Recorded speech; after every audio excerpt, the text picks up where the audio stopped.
Hi, I'm Mary Hitchcock, and I'm about to embark on a beautiful interview on the Online Prosperity Show. I'm going to walk you through trauma, what it's like living on the road, and how it is that you can free yourself from your past to live the most beautiful life that you can afford for yourself and live a life that you love.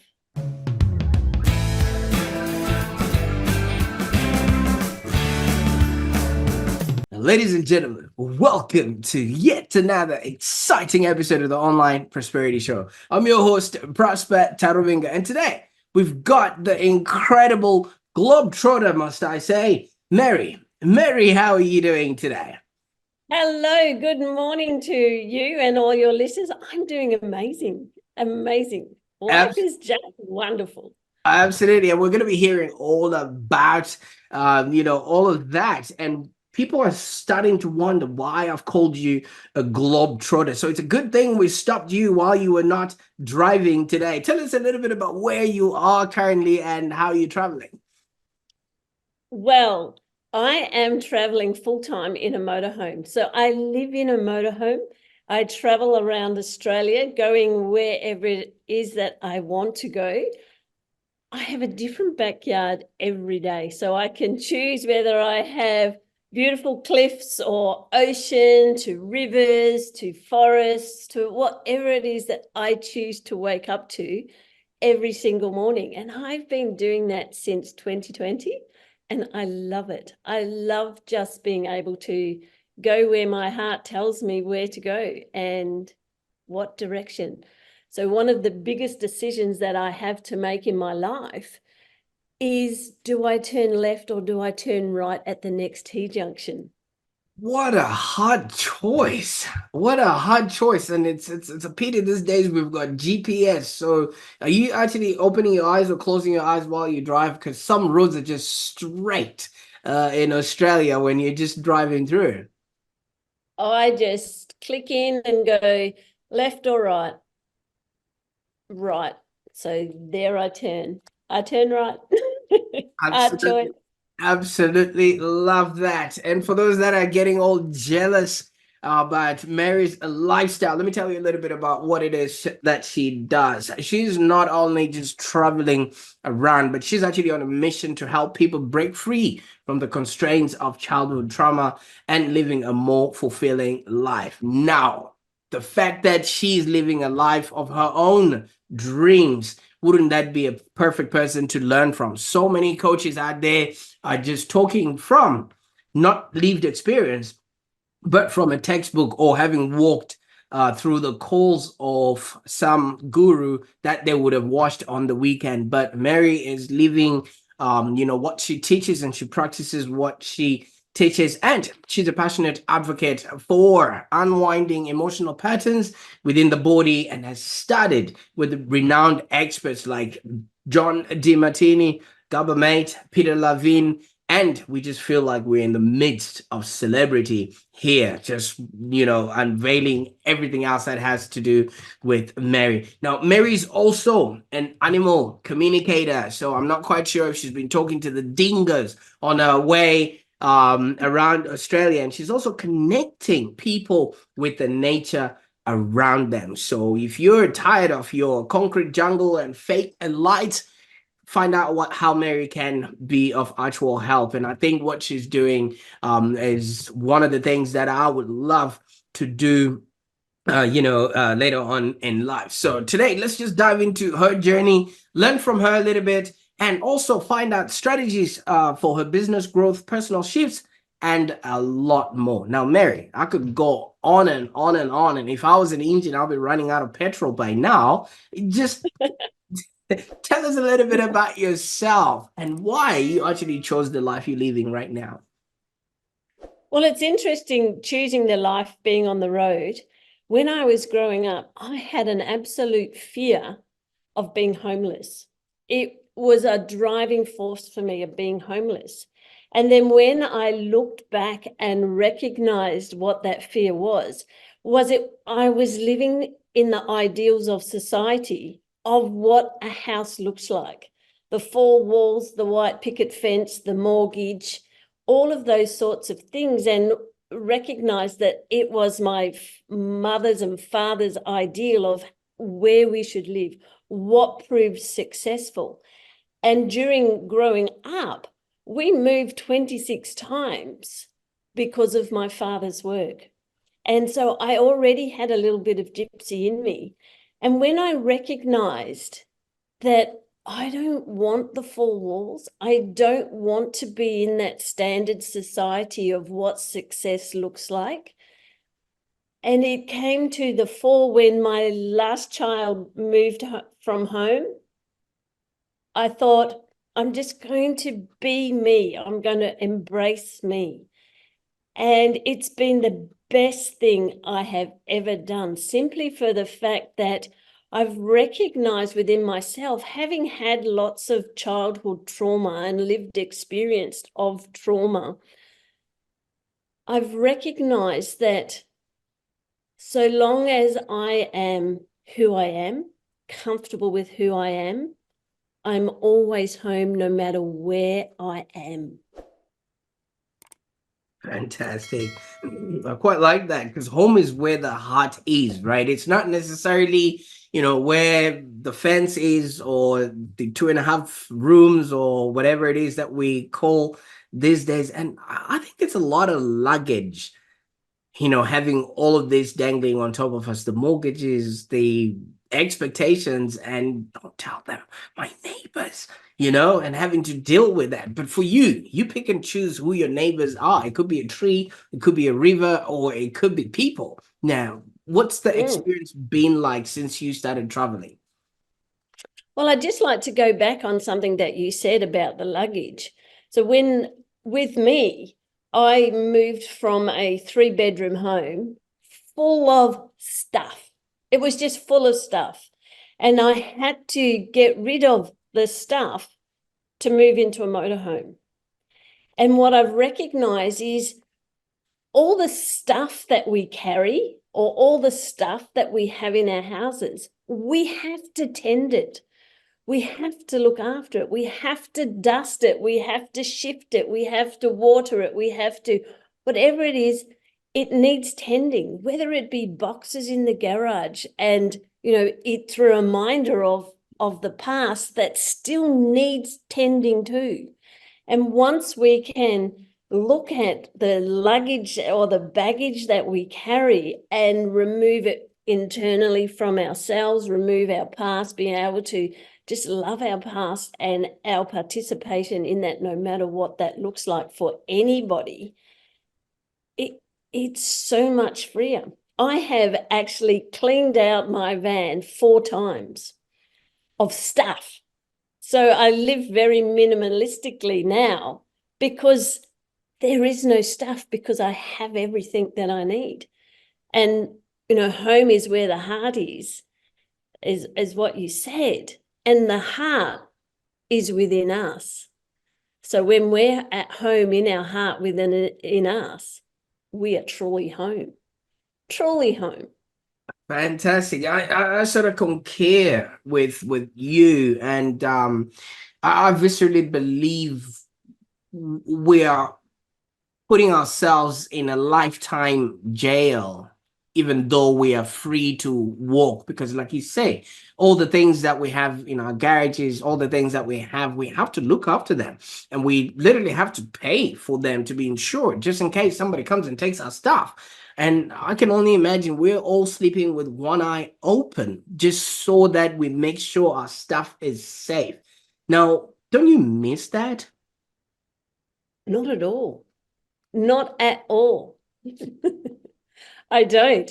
And it is just so freeing because I have absolutely everything that I need.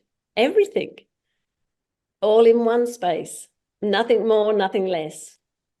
Absolutely. Now, you did mention that as a kid, you moved about 26 times. And obviously, that was for dad's work and things like that. So that would have made it difficult to maintain friendships, because if you are having friends in this town, you're going to have friends there again, friends there again. And maybe back in that time, you didn't quite have the internet as we have it now to keep up with those people. Is it a difficult thing for you to make friends where you go? Because I feel like I've known you forever. We were just talking before, and it just felt like, old mates that are just catching up, after a while.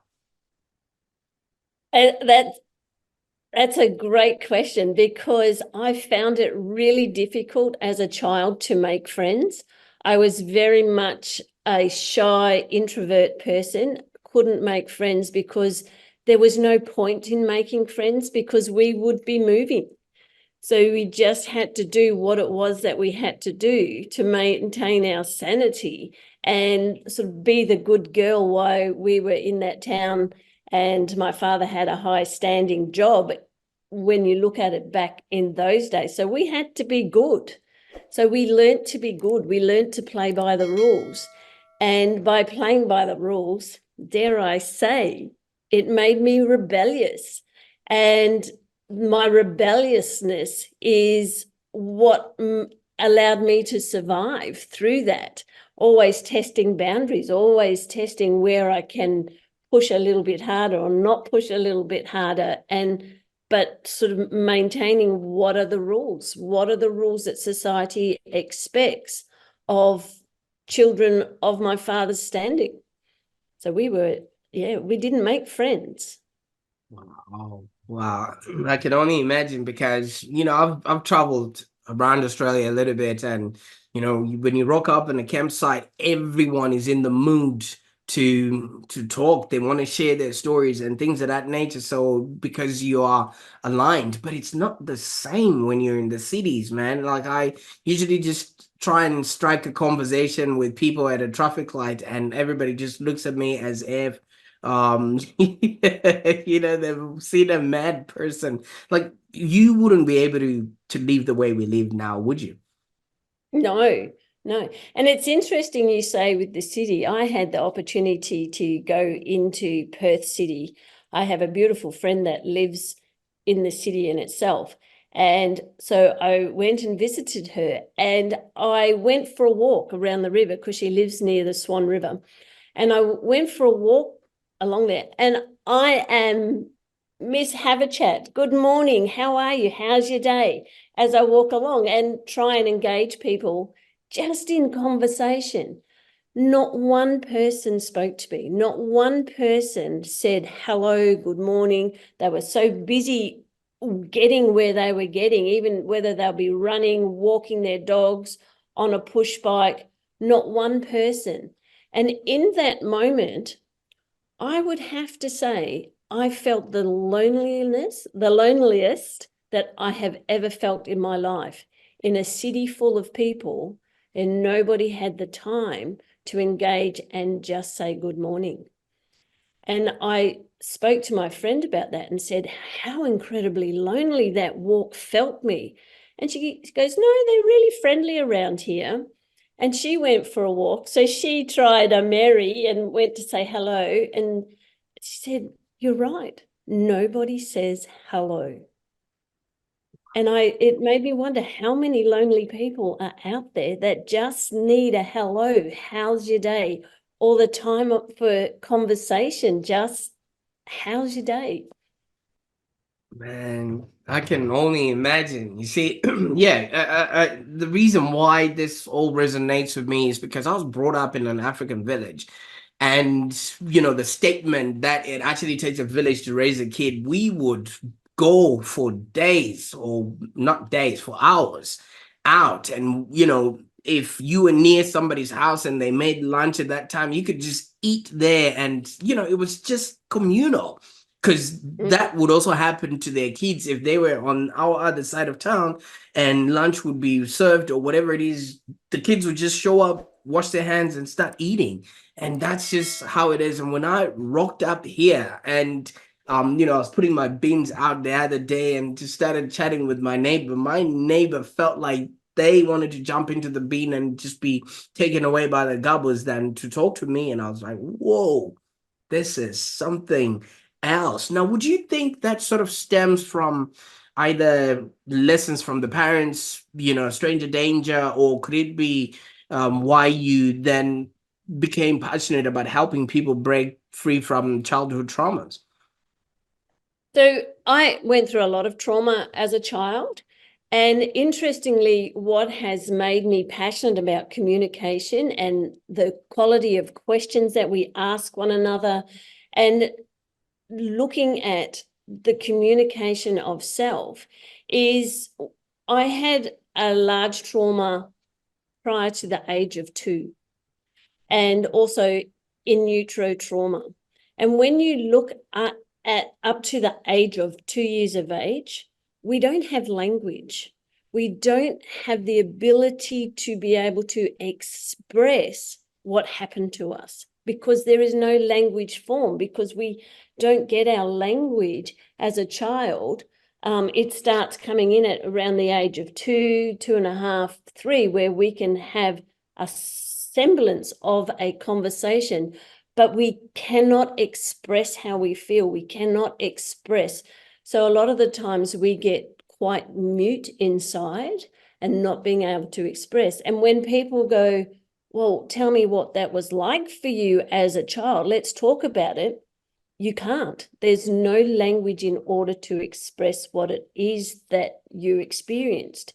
There's only sensations in the body, or you can't even express what those sensations are. And when you have those deep emotions trapped within the fascia, within organs, within the expression, within our voice, it manifests itself when you're 14, 15, or even 25 is sort of the age where the expression and or not being able to voice what it is that you want for your life comes from. So it's made me really passionate about helping people understand where the patterns of their body and why they do certain things, or why when you look at psychosomatic medicine, mind-body medicine, and the diseases that we are getting within our body, dis-ease, not disease, is from childhood trauma. Mm. And let's unwind. Let's start looking at the emotions and where you're feeling it in your body, because you can articulate it as an adult where you're actually feeling it, and being able to help people and walk them through that, understand their emotions, and giving them the tools. I always love, you've got to step in to be able to step out, and to be able to give them the tools to be able to step inside and recognize what is going on within their bodies, for them to step out and truly live out loud and live that most amazing life that they came here to live. I quite like that. I mean, would that be the reason why they're called the terrible twos? Not necessarily that the kids are throwing tantrums, but it's just terrible for the kid because they actually can't express themselves and we can't help them at that moment. Yes and no. The terrible twos is, when you look at it, it is where they are leaving the shadow of mother. So they're trying to test the boundaries as to see how far can I go on my own before I have to sneak back into the shadow of mum, because mum and child are very much energetically connected until sort of the age of 2, 3, 4, depending on the relationship of that. So the terrible twos is them stepping into their own little power. And the biggest thing that we tell our 2-year-olds is no, no, no, don't do that. No, no. So they're getting a continuous barrage of what it is they can't do. But nobody actually says what they can do. And if we changed our language and allowed them to experience themselves in what it is they can do, the terrible twos become the wonderful connection between all family members. They're just testing that boundary of what's next for me, what's next for me. Wow. I just wish a lot of people would have this kind of information, because then by us saying no and always maybe yelling and screaming at them, we're actually causing a lot more trauma to them than we supposedly are, thinking we're protecting and helping them. And maybe that's the reason why a lot of people just then grow up and don't quite know, even if things are okay, but they still have that, like you say, embedded in them. And they can't point out what it is. So you spoke about taking them within. Walk us through some of your methodologies and how you actually help people with that. So one of the techniques that I love and have had so much profound effect with is allowing them to have a look at what emotion do they think is blocking them from moving forward in life. And it may be hate, it may be revenge. All of the negative emotions are the ones that bind us and constrict us from moving forward. So they sit in an energetic pattern in our fascia, in our energy systems, or even organs. And it's asking them where they feel that emotion sitting. And sometimes, it may be in an elbow, it may be in a hip, it may be in the throat, it may be in the foot, wherever it sits. And allowing them to have a look at where it sits and following it in their body and through their facial chains, the emotional chains, or whatever it is that they need to do. And then they'll find that when it was in the foot, it actually related back to an episode that when they were 4 or 5 or 6 or 7, was when that energy got stuck. And when you look at feet are, I'm just using feet as an example. Feet are all about moving in the direction that you want. Who is stopping you from moving in that direction?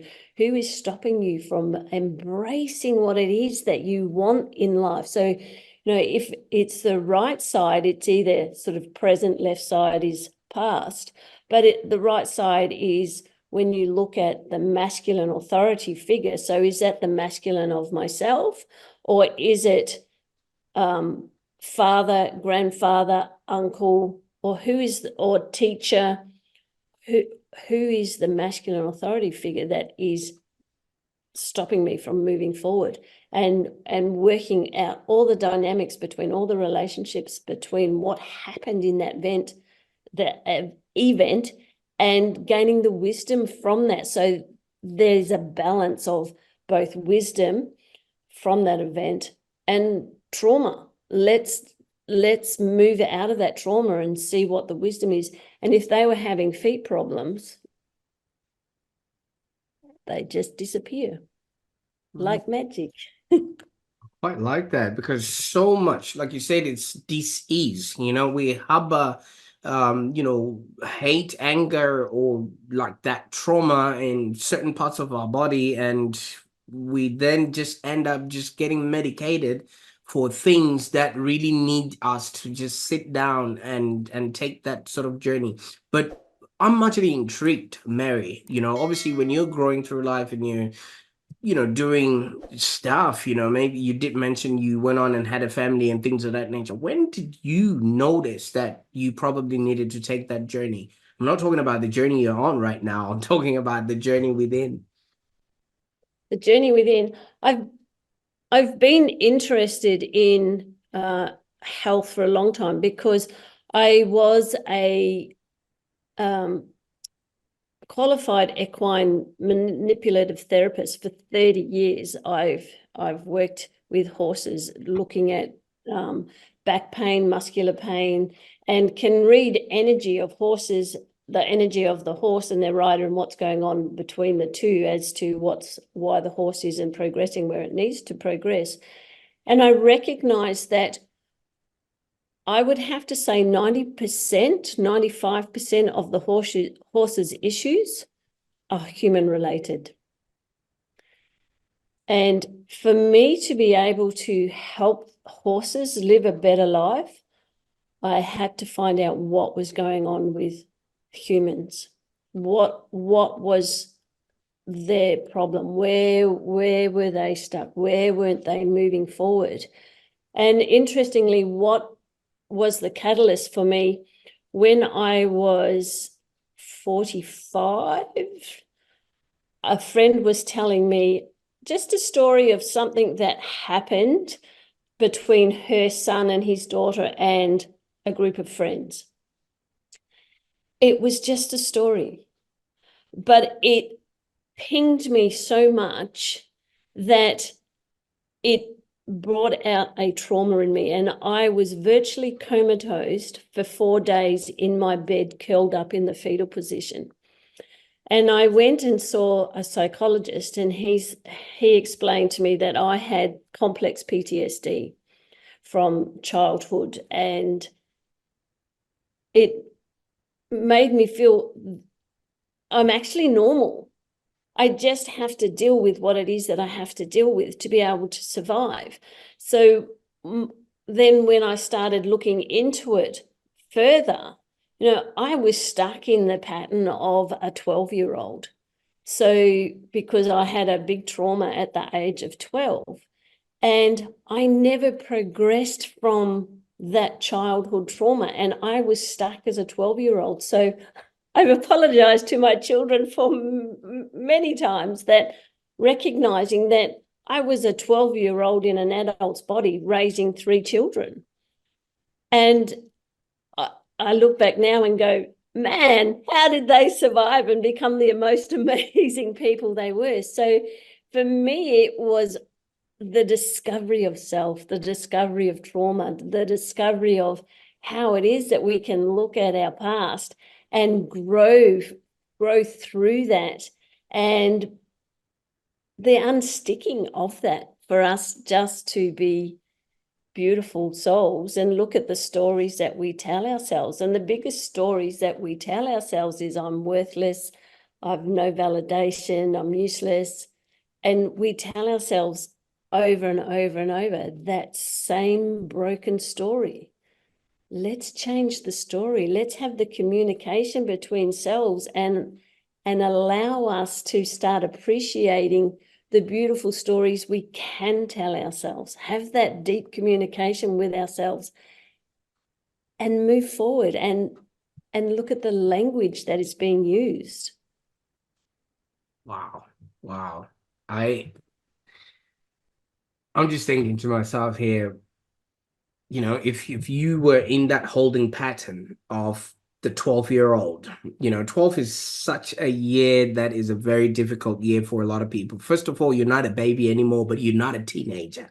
You know what I mean? So it's just that cusp of, and I can imagine if you would have, grown into the mom of the 3 kids, and congratulations, by the way, and you still were stuck in that. So that's literally like a fully grown baby who is managing and coping. But that's not something that only you go through. A lot of people get stuck at an age and they never go past that. And, it is just something that I have heard a lot of people talk about. And obviously, that's then what you work with people, to then eradicate. Now, is this your finding, or is this something that maybe you haven't come across, that so many people are stuck at a certain age and they can't go past that? I am my own best case study. So I've done a lot of work with myself, and I have studied with some of the finest people on this planet who do a lot with trauma. And so from having the lived experience, I truly have the depth of understanding of how it holds you in a pattern, how it is that you can't move forward. And it's through my experience and working with what I know helped me. And when I looked at the number of people that I reached out to, and a lot of the times, when you have trauma, you numb your feelings. There is no feeling at all. So people can't appreciate, you feel nothing. There is nothing to feel. And then you get told, well, just get over it. You have to feel something. Not feeling is a feeling in itself. And it's, for me, it's allowing the process of having a look at where it is we have numbed our life. What made us so numb that we can't live a fulfilling life? And,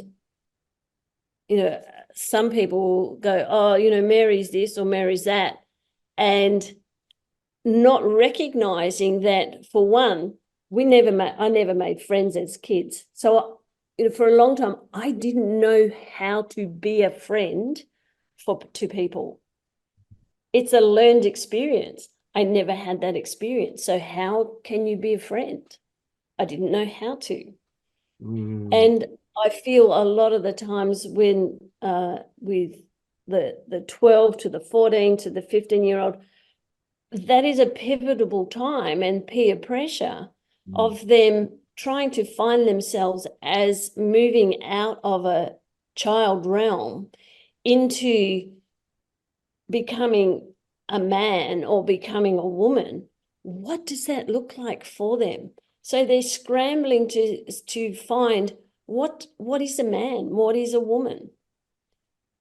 And it's just interesting that it's such a hard place for them to be. And of course they're going to play up. But if you've got childhood trauma back in your childhood, sort of pre-10, it will show up 14, 15, early 20s.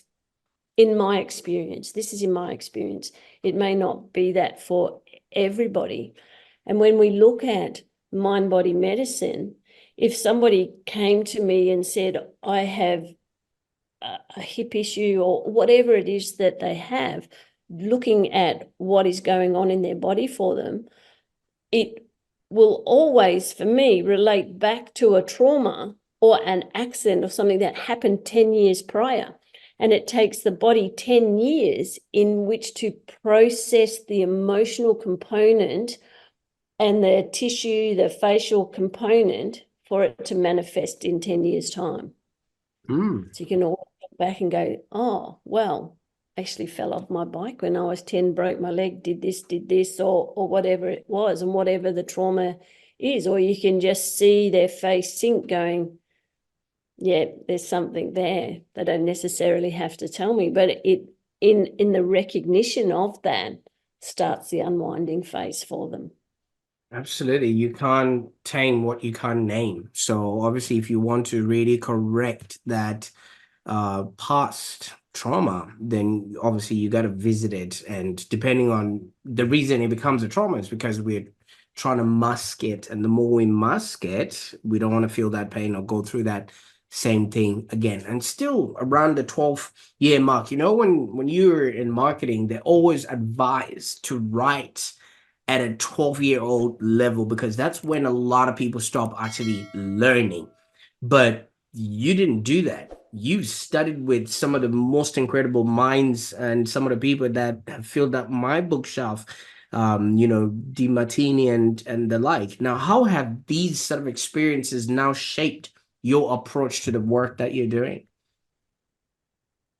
Oh, look, they opened up my eyes to a whole world of what is actually going on in the body. And looking at trauma, looking at, pre-verbal trauma and not being able to express, and the trauma that is articulated through what is going on for people. And Gabor Mate's work with addiction is some of the best work out there that I think is on the planet, and his understanding of what trauma is, because he was in Auschwitz with his parents, and looking at generational trauma and ancestral trauma, because a lot of the times we don't even ask ourselves, where is my ancestors' trauma showing up in my life? And it generally, when you're looking at, they did a study of people who were in World War II. And so the grandparents who had that lived experience, it wasn't the children they had, but the grandchildren that they had the same lived experience and were processing signs of trauma from being in World War II. They were not in World War II. Their grandparents were, yet they were having the same symptomatic trauma responses as their parents going through the war. So where is our ancestral trauma showing up in our lives? Wow. So all of this now becomes generational. And for some people who haven't been exposed to actually understanding that what you're going through might have been Granddad Sam who inflicted that on you. And I'm quite glad that from what you have done and who you've become, you've literally broke that generational trauma, and the buck has stopped with you. Now, how liberating is that you're not passing that on to the kids? Oh, it does stop with me. And one of the biggest things that I've learned, even though, as I said before, I was a 12-year-old in an adult's body raising children, the more I did the work, the more I really wanted to be free from trauma. It's not an easy thing. It does require a lot of hard work on your own behalf if you've been given the tools to that. But when I do my work and I change, and the way I view the world and how I articulate what it is I want to say, I can see the ripple effect in my children and how they change and how they interact with one another. And for me, it stops with me. The ancestral generational trauma stops with me. That's a very selfless act. And so many people may just not have the courage that you actually have, and kudos to you for choosing yourself. Now, who would you say is your primary audience? Who actually benefits from the kind of work that you do, that you would absolutely love to start helping if they're watching this show right now? My primary audience is, it's interesting. I love helping men from age 25 to 35. I think there's so much work to be done with that age group of men and helping them. But my primary target audience that I work with or I attract are women who are 50. Kids have left home. They suddenly realize that for what I've recognized is that when the kids leave home, what happens, everybody goes, oh, you're going through a midlife crisis. But in my reckoning is that there are no more society rules. So we grow up with rules. We go to school, we go to high school, we go to college, we have a boyfriend, we get engaged, then we get married, then it's the kids, we bring the kids up. And it's what society recognizes as milestones in your life. Once the kids leave home, there are no more society milestones. So what's next? And if you've been a rule follower all your life, there are no more rules. And that's where, in my experience, the midlife crisis occurs, because there's no guidelines, there's no rules for my life moving forward. And that's when all the patterns of trauma, all the patterns of the past start showing up now. And if your best years were age 20, 21, 22, you try and recreate that at the age you are, because they were the best years. Oh, now So that explains the Harley Davidson bikes and the dressing like. the fast cars. Absolutely, absolutely. And obviously, you did mention that you are obviously not bound by geography, what would be the best way that people can at least get a hold of you? The best way people can get hold of me, and I know this is old school, social media through Facebook. So Mary Hitchcock through Facebook, or Sacred Whispers is my animal site on Facebook, where I work with humans and animals all the time, or via email. Absolutely. All right. I was joking about your email earlier on, saying you don't have to change your email address every time you you dock in a different station, right? So I'll definitely, No, I'll definitely. sometimes I have to, point to the stars and put the tongue to the left to be able to get reception. But no, That's a only joking. that's a small price to pay for the freedom that you're enjoying right now. And yeah, I can't thank you for taking the time out of your very, very busy schedule today and sitting down and really explaining to us what people can learn from you. Now, I've noticed you have an 8 week coaching program, and I think you call it Reset Your Mindset, or is it the unrippling effect? Can you maybe just give us a glimpse into what people can expect from this? So sure, the 8 week coaching program is, and I love to call it the unrippling effect, because everybody goes, there's ripples in the pond. Let's just challenge those ripples. Let's just be the ripple disruptor and allow yourself to not be a ripple and live your own life fully. So my 8 week coaching program allows you to find out your values. What are your highest values? And to be able to live a life full of what is of value to you. And in that 8 weeks time, we also look at the emotional component of where you are stuck. And I say stuck because a lot of the times people feel really stuck, and have a look at that. We move that. We look at past life, not past life as in past life, but sort of past life being younger, traumas, and extract the wisdom out of that, how that trauma made you who you are today. What is the wisdom? What are the skills that you gained from the trauma? Because there's always skills, there's always wisdom gained from a trauma. Absolutely. And so it's looking at the balance and just giving you the tools to be able to, as I said before, to step in, to be able to step out and live a fulfilled life.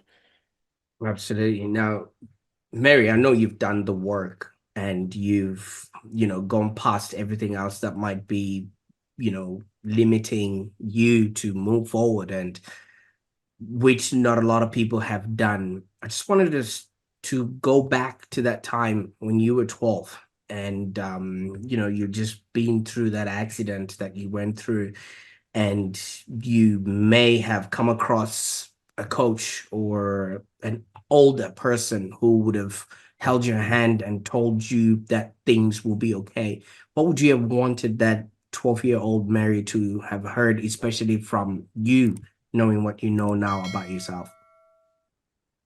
Well, what the 12-year-old from me, what I would have loved to have heard would be to know that I'm loved, I am safe, and I am a worthwhile person on this planet, and that we've got you. We're holding you, and you're safe. And for me, having the safety of a safe nervous system is really important. Absolutely. Absolutely. Well, thank you for sharing that with us. And I know that takes so much for somebody to take themselves back. I just wanted our audience to notice that it is possible. So many people wouldn't be able to say that and come back and still have a smile on their face, because it takes a lot of work to be brought back to that space. Now, we've seen where you've been. We can't keep we can't keep up with where you're gonna be at. At least maybe if you would write us a book, then maybe we could sit back and read the book while you're out there gallivanting and I don't know, maybe eating into our inheritance there, Mary. I'm beginning to suspect that that is also part of what's happening there. What else can we expect from Mary moving forward? What you can expect from Mary moving forward. It's funny, I actually have a book underway. So I say hoping that will be out in the next 12 months. I have just signed up and started doing a podcast for myself, which is called Daring Discourse Diaries, the art of telling wonderful stories. And I've met so many beautiful people along my journey, such as yourself, and even on the roads, some of my mentors and the people I've met on the road and their stories. So it's going to be a mixture of self-help, about trauma, about how we can help ourselves to help ourselves, but also listening the engaging stories of some of the most amazing people I've met on the road. Wow. Wow. Now, I was just saying that, not realizing there's a whole plethora of things lined up. So I can't wait for this to come through. And if this book gets published, if you manage to sit down at least once and put it all together, if you're going to be launching it, I would love that you reach out and we can actually have a talk about this book and launch it as well on the Online Prosperity Show. Can we count on that, Mary? That's ideal. Done. Absolutely. And there you have it, folks. I mean, all you got to do is ask, and you get, special people like Mary coming over, stopping whatever they're doing, all the decisions that she has to make in her life, whether to turn left or right. She decided to be on this show with us today. So thank you so much for sharing your incredible journey, insights, and strategies with us today, Mary. It has been my absolute pleasure. It's been a delight. Thank you for having me, allowing me to share my experience. So, the sun is shining, the ocean is calling. Fantastic. We're running out of tape now because obviously she wants to rub in how much of a good life and weather she is having over there. And if I'm looking in Melbourne right now, the very moment I'm looking outside, the weather is as gray as my shirt is today. So yeah, you keep rubbing it in, then you're not allowed back on the Online Prosperity Show, Mary. I will make sure about that. I know the people that run the show. Anyway, thanks. But what, if I could just say one thing to people and your listeners, is live a life that you love. And if you want to be able to have the art of being able to tell stories, have a life full of stories that you can tell. Absolutely love it. I can't wait to sit down and just listen to all the things that you've been up to, not talking about work or anything else. The time you turned left and you regretted it, or the time you turned right and it was absolutely the best thing that ever happened to your life. So thank you so much. And to our viewers, just make sure you check out Mary's Reset Your Mindset 8-week coaching program and explore the fascinating world of unwinding your emotional patterns, especially within your body. Mary, thank you once again. Until next time, to those that are watching, be sure to subscribe to this show because you never know who we're gonna have as a guest, and especially people like Mary that are always up and about. You never know if she's got time to sit down like she has, and teach us a thing or two. So thank you so much. Now, this is Prosper and Mary. We're signing off. Stay prosperous. Bye for now.